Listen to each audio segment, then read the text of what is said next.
Magandang tanghali po. Oras na para sa maiinit na balita. 100 pisong dagdag sa minimum wage sa pribadong sektor, aprobado na ng Senado.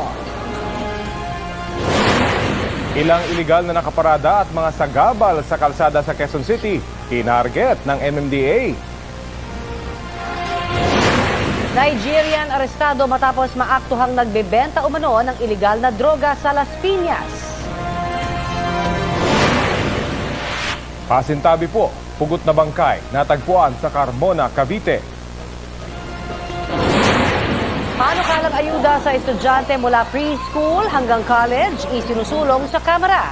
Ang sabi mo dyan, i-comment na sa Balitang Hali Facebook page.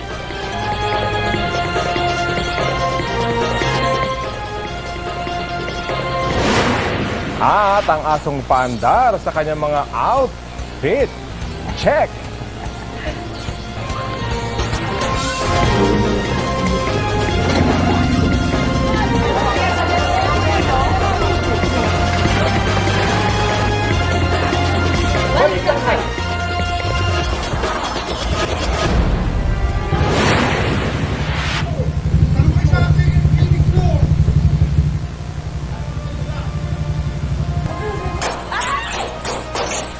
Ang away po na yan ng mga magkapit-bahay sa Teresa Rizal na uwi sa pamamaril.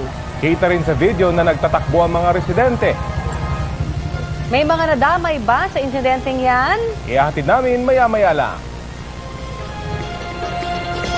Lusot na sa Senado ang panukalang dagdag na 100 pesos sa minimum wage sa pribadong sektor.